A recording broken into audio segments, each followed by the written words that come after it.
series. Ashley Pedrini, Rachel, yet again, not a bombshell. Who said that? I need to see these comments, man. Can you wait see the comments? I can't see them. My friend, come on. They should give us a break.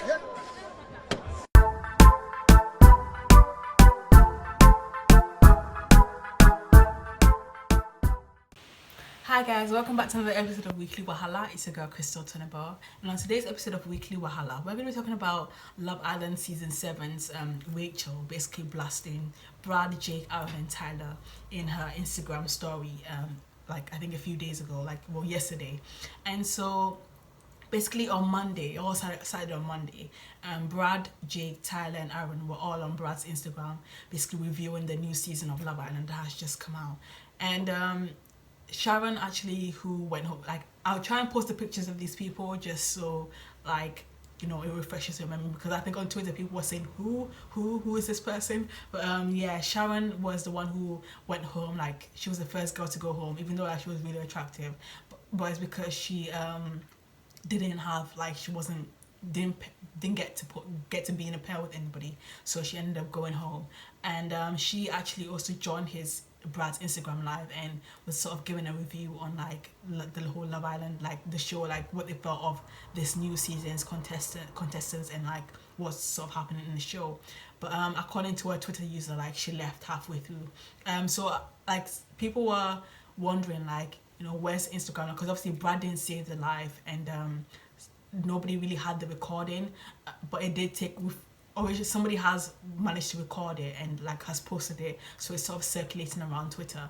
But yeah, it took a while to come, but a Twitter user did break down, who was watching the live, so broke down the whole process. And according to them, Brad was talking about the girls of this season and was basically saying that this season's girls, so like Amber, Gemma, India, Paige, who else did I miss out? Tasha. Basically, they would gel well with last season's boys, so like Brad, Jake, Hugo, and Aaron and them. So basically, he was saying that that like, yeah, like if his season was given this season's girls, they would have connected with them better. He felt like this season's girls are way attractive than last season's girls, sort of thing. And he felt like and also obviously the biggest point was when he was sort of talking about the bombshells of his season, and when it came to Rachel's name, he sort of paused and he laughed, and like he sort of made a okay face, like Rachel a bombshell, okay face, like, I'll try and find the video and sort of post it so you guys sort of see and sort of like make judgments on your own. Bombshell. Yeah.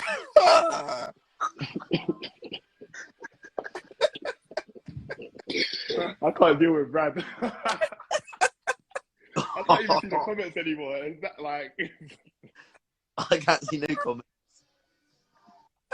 And then it was Lucinda and I'm not gonna lie, yeah. Series. Ashley Pedrini, Rachel, yet again, not a bombshell. Who said that? I need to see these comments, man. Can you wait see the comments? I can't see the comments. No, I can't see any of them. No, I can't.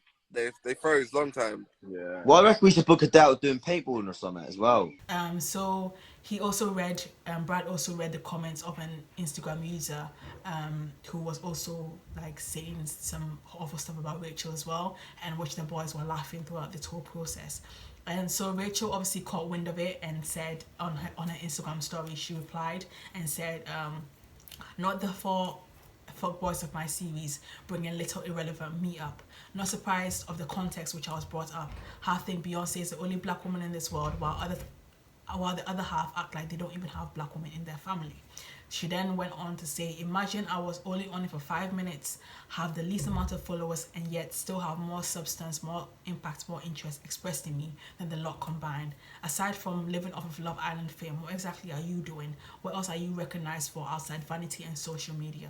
So, and then the last post that she also said was, today is a day I've well, the banner was like covering the statement, but I'm guessing it says felt. So today's the day I felt a feeling of regret when it comes to appearing on the show. Despite everything that happened till now, I still saw the experience as a blessing. No matter how awful and manipulated it was, I still took part of the experience, as it led me to amazing things. But for it to be today, and I have actual nobodies mimicking me and discussing me publicly like a joke, I'm fully over it and regret going on the show. Why is this deserving of going on a TV show? How do these actual idiots think it's okay to publicly humiliate me and discuss me like that? And it's not just today, multiple times over. Today, a year later, I'm still being bullied, taunted openly for all to see. Honestly, if there's a statement stronger than F you, understand it and receive it. I'm done.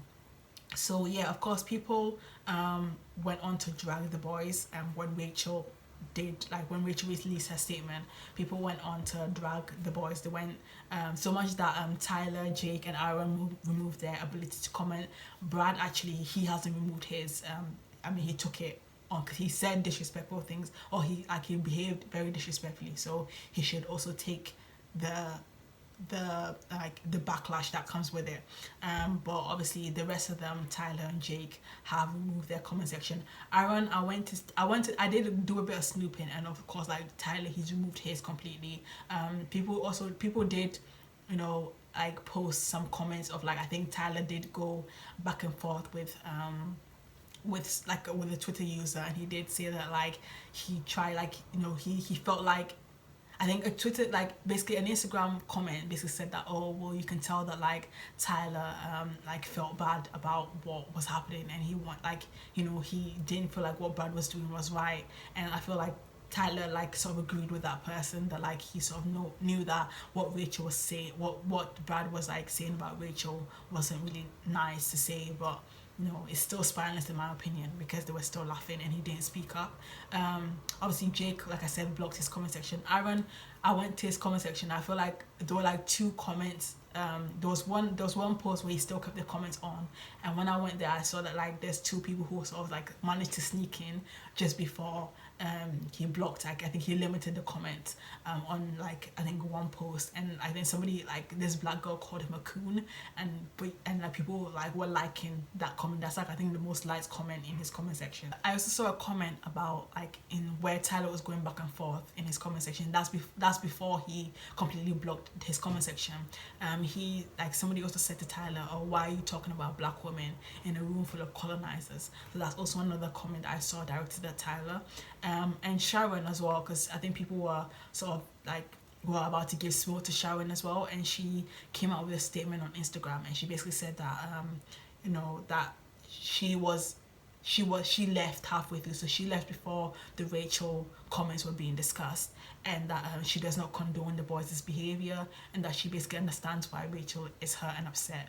And so yeah, like, that's why I think, like, Sharon hasn't really been given a lot of the smoke, because people who were there know that she left, like, even before Rachel's name was being discussed. And she also, like, said that herself in the Instagram, in her Instagram, like, statement sort of thing. So Kaz as well, Kaz from last season, basically blasted the boys, went off on them, and she even like, one thing I liked about Kaz, she atted all of them, Tyler, Brad, Aaron, and Jake. She asked them and basically said that they all need to apologize to Rachel, and Rachel also shared Kaz's story.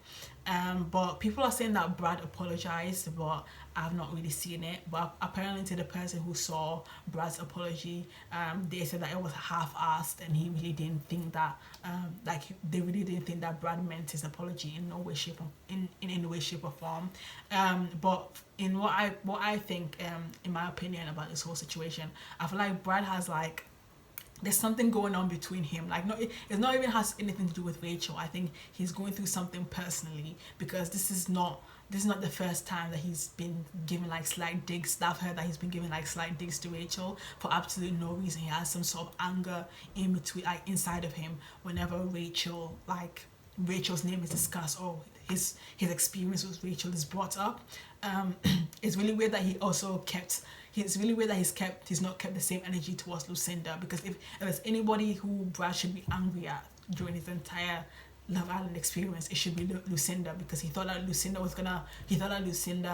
over like 3-4 days was in love with him, only for him to be dumped off the island of the show, sent packing by himself, and Lucinda didn't follow him. Lucinda said, okay, bye, see ya, and like he went to what is a Gatwick airport on his own. So yeah, so if there's anybody who he should be angry at and should be keeping this hatred and energy and anger towards any other girl in the Love Island villa, who like throughout his own Love Island experience, it should be Lucinda.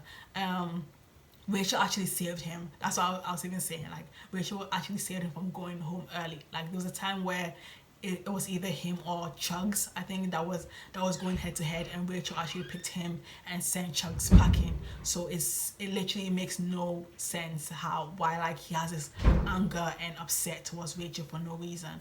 I also find it funny how like Tyler, and I'll try and put a picture of this because it's still in his comment section. I think it's still in his Instagram bio, it's in his Twitter bio as well, but he's an ambassador for a mental health organization. I think it's called SOS, and it's funny how he's spoken about mental health, and a lot of these islanders as well, not just those 4 boys, but a lot of these Love Island contestants end up coming out of the show and talking about their mental health, and about how the Twitter comments and everything else like affected their Love Island experience, and like all the Love Island experience affects their mental health. But it's all fun and games when it's like, oh, I'm gonna need to block the comment section because my mental health, or you can't talk about this, and about how I basically acted a fool on national TV because my mental health. But they have no regards they had no regard to Rachel's mental health. They don't really care about Rachel's, like how Rachel would have felt like reading this, which I feel like is disgusting.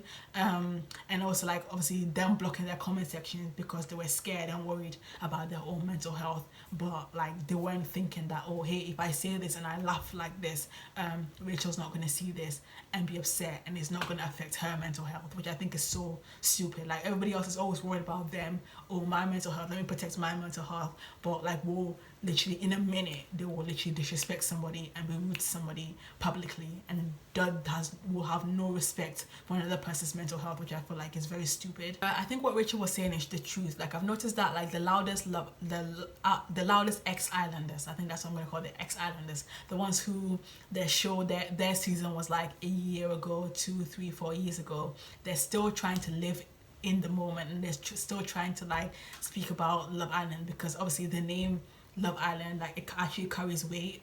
Like it's one of the most watched shows, with millions of viewers. Like every night people are tuning in to watch this show. So like it's very crazy to me how like, you know, one thing I've noticed is that the ex-islanders who are always still talking about Love Island, even when like the year has gone and their season have gone, obviously there's nothing, they have nothing going on for them. They haven't signed any business deals, there's nothing really going on for them. Like they're jobless pretty much, because like, you know, the islanders who are actually making the most money and who are, you know, doing their own thing have nothing, like they don't even want to be associated with the show. Like I was thinking about like Molly May, literally one of the most like the biggest like ex-islander who has come out and has signed deals and is like making money, and she's like basically booked and busy. She doesn't even want to be associated with Love Island anymore. She doesn't want to talk about Love Island because I know her season was like 3 years ago, I think 2 or 3 years ago. So she doesn't spend time like speaking about, oh, when I was on Love Island, when I was on the show, like get over it. Like a new season has begun now, your season has gone, and so like why you feel the need to talk about it? I feel like that's the only relevant thing that's ever happened to these 4 boys in their entire life, so much as so they need to always speak about, you know, what's in the past, and it's like, get over it. Like your season has gone and you're still talking about Love Island, like get over it. But I found it very interesting when Rachel was saying about, you know, 2 black boys, you know, having black women in their family. You know, obviously the 2 commenters who were saying to Tyler, one commenter who said, oh, why would you speak about black women if we're colonizers? And also the other one who called Aaron a coon. And yeah, like majority of the time, like in terms of like even like Rachel's statement, whenever like, you know, black men disrespect black women, it's always like people are always saying, oh, what about, you know, don't you have a black mother, don't you have a black sister, yada yada yada. And for me, I've stopped using that excuse. Like that excuse is so 2012. Like constantly asking black men, oh, don't you have black men, like, why are you disrespecting black women, like, don't you have black women in your family, yada yada yada. I feel like they don't care. People say that, like, the difference between like black men and black women are that, like, black women tend to see black men as like some sort of, like, they're always, black women believe that they're related to, or like they have, like, black men, like every single black man is their business, when that's not the case. I feel like when I, like, with black men, they are more realistic. It's a little bit more brutal, but they are more realistic, where, like, if they don't know you, they don't feel a sense to protect, like, just a random black woman, sorry. They don't feel the need to protect, like, just a woman because she's black. They, like, no. Whenever people tend to say, oh, well, doesn't this person have a black mother or a black sister?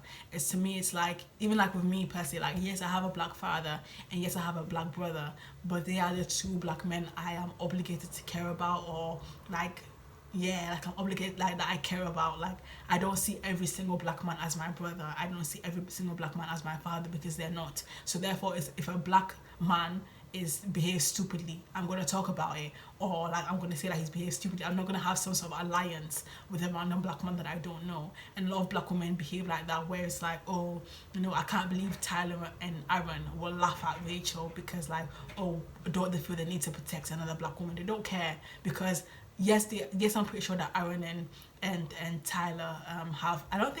I think Tyler's parents came on the show, and I don't think his mother was black. I don't know.